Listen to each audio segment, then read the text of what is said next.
of the human sources and the education sector. With your big applause, Donald Taylor, our future choice, the opportunity and challenge of new technologies. Donald Taylor?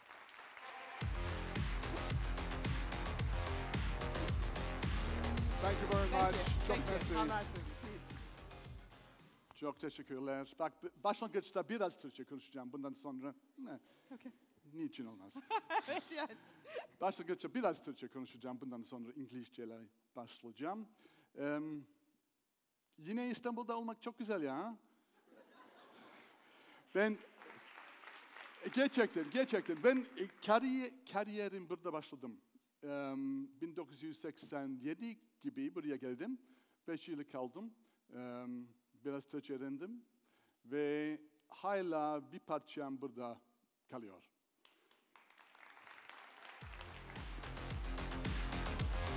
Okay, I have to speak English and I have to get going. There's a huge clock here. There's a huge clock that says you have 19 minutes, you have 18 minutes. So let's start.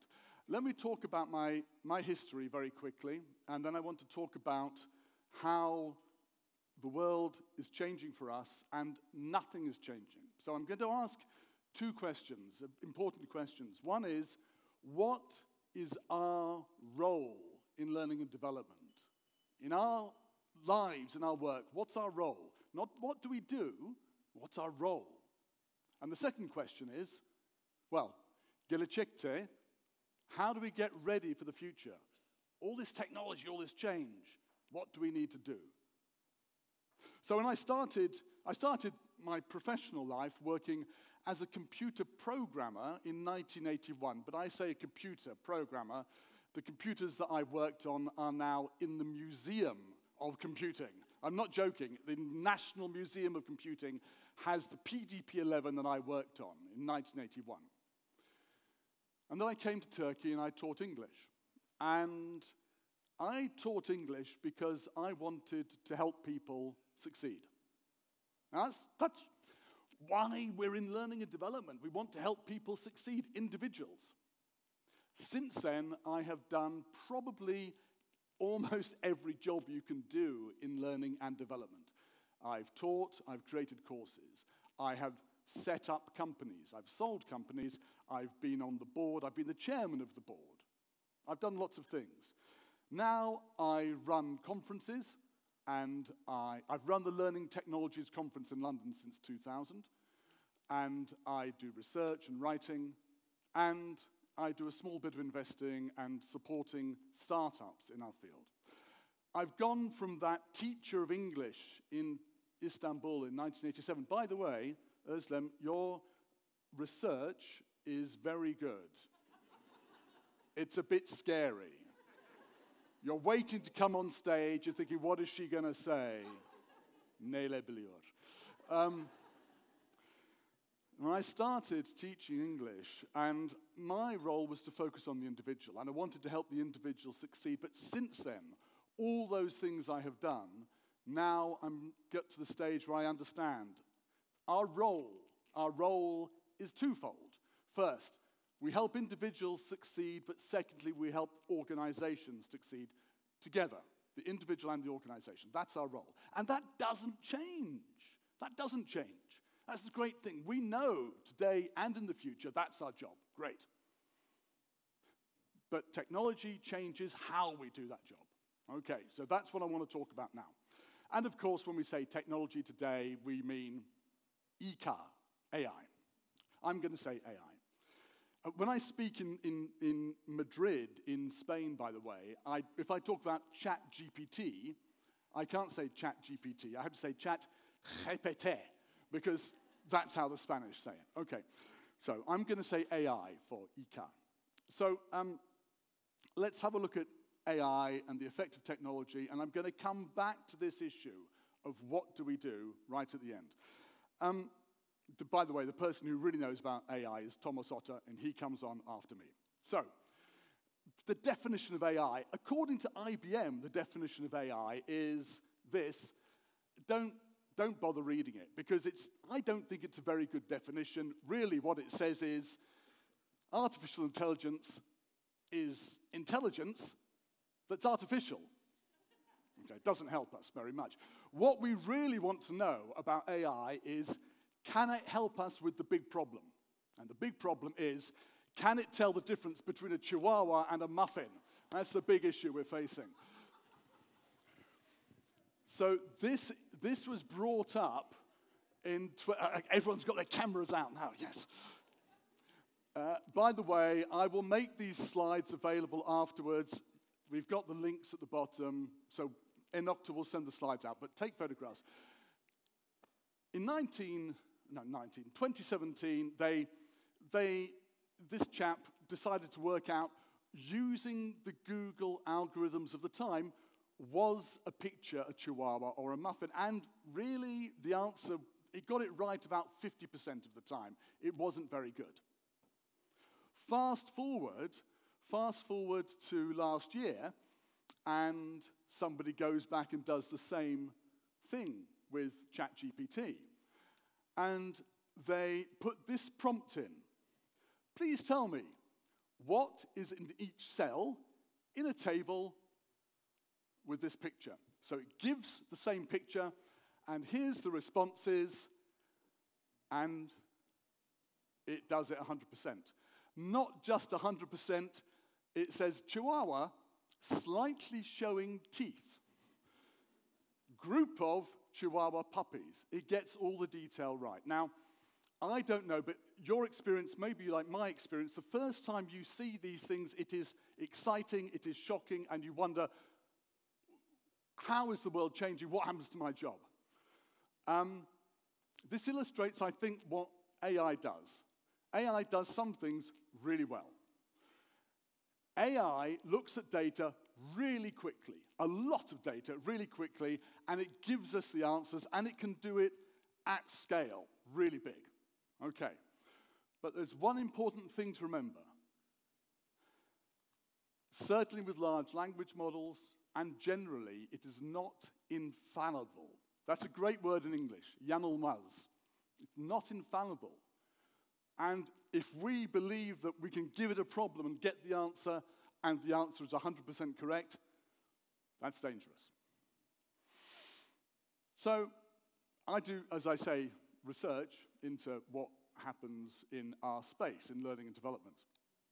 And a new report comes out next week, me and my co-author, Egla Vinauskaita.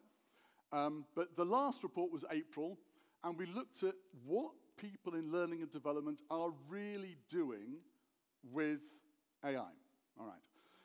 So, I get very dry when I talk. Ever since I started teaching English, I've never been able to speak without a glass of water. So, bir saniye lütfen. Okay. So, in this, we surveyed 327 people, I think it was. We asked them, what do you plan to do with AI in learning and development? What do you plan to do? And we gave them a list of answers, and this is how people voted.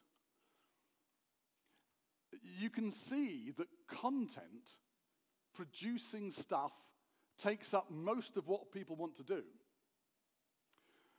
And delivering it takes up the rest of it. That dominates this table. Down here, we have things like skills practice, skills management. Now, this stuff is potentially huge. You can do a fantastic lot with AI. Remember, AI deals with data. It gives you great stuff at scale. Skills data, for example, but that's at the bottom. What learning and development is doing at the moment is focusing on that stuff at the top, the content side of things. And that worries me because I think we can do more, much more than that. Okay. Let's have a look at some of the content because I want to show how exciting it is, but also how scary it is. Now, back in 2023, I showed these videos when I was doing talks, and it was quite exciting.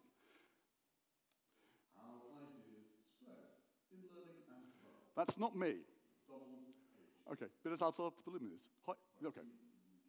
So I use this to show my results. of my research.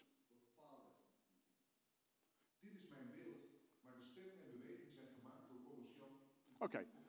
Now, I don't speak Dutch. Okay. Just to be quite clear. So this is an artificial, synthetic video of me with a cloned voice speaking Dutch. This is not new now.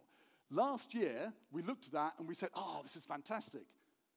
Now we look at it and say, yeah, of course you can do that. That's mad. How quickly does the world change? And of course, the great thing is, if your job is trying to keep up with what's happening in this field, there's always something new.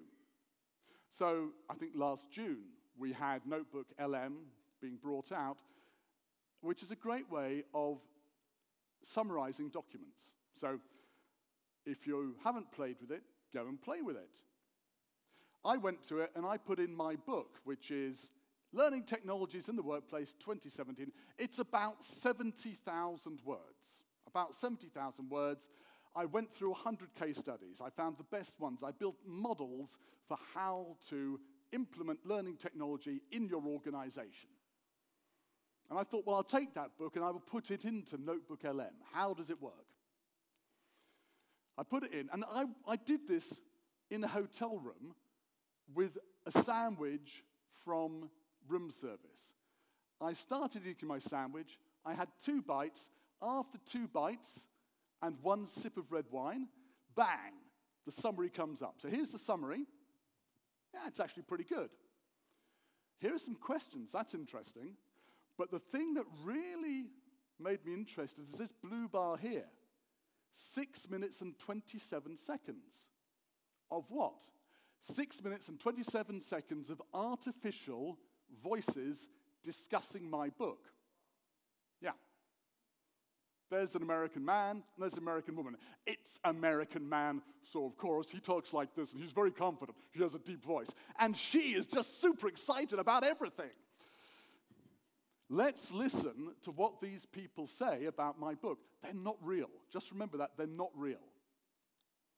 Ever feel like the world of workplace learning is changing faster than we can keep up with? Well, get ready to dive into Donald H. Taylor's book, Learning Technologies in the Workplace. Yeah, it's a fascinating look at how we can make tech work for us. I'm sitting, I'm eating my sandwich. Caught up in the next big thing. But this field has a history, Right, it's not like we just woke up one day and bam. Okay, listen, I can listen to happy American people talking about how wonderful my book is all day long. I love it. But it's also, that's a really scary moment, that. Wow, what's happening here? And actually, they do a pretty good job. They bring out some stuff from my stories. They bring out stuff that I had forgotten about. And then I asked myself, well, okay, if I've got that text, what can I do with it? So I thought, well, I'll use that video program, Colossian, and I'll invent my own podcast. So I called the man Jeff, and I called the woman Diane, and I created Book Review, Learning Technologies in the Workplace, with Jeff and Diane. All right, so I just got the words, I transcribed them. I haven't finished my sandwich yet. I'm still drinking my wine. It's about 15 minutes done. And I press some buttons, and this happens. Hey Jeff, are you ready for our latest book review? I sure am, Diane. Let's get started. Ever feel like the world of workplace learning is changing faster than you can keep up with? Well, get ready to dive into Donald H. Taylor's book, Learning Technologies in the Workplace. Yeah, it's a fascinating look at how we can make tech work for us, not the other way around. Okay, now I stopped it there because we don't need to hear any more of it. These are artificial people speaking artificial voices from an artificial script that was created by artificial intelligence reading my book. And it all happened before I could finish my sandwich or drink my wine. The whole thing took 20 minutes. Now, as somebody who spent long hours creating courses to deliver English language lessons to excited Turkish people before the invention of the World Wide Web, this is scary. And I think, my wife is a publisher, and I think, what would my wife say? Is she going to say books just aren't necessary anymore? And then I went back and I listened to the tape again twice. And I realized there are problems here.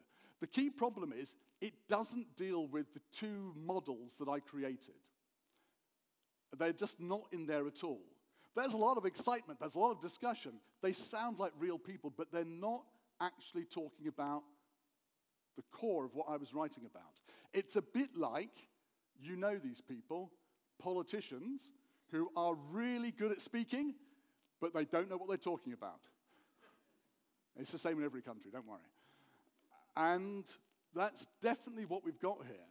It was superficially incredibly effective. Underneath it, the message and information wasn't there.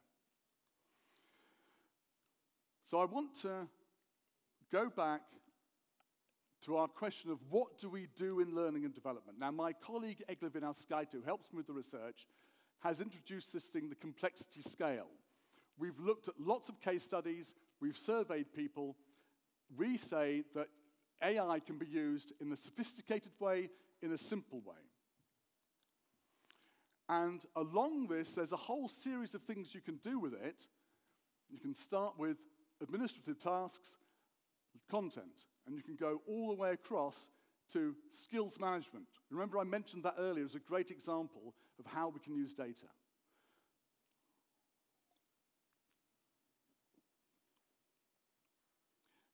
If we're talking about helping individuals, we want to create great content. And that's our job. We help individuals succeed. If we want to help the organization, we need to do all these things here. And there's a lot of work to be done. Under these, there's lots of individual things that we can do. By the way, take photographs.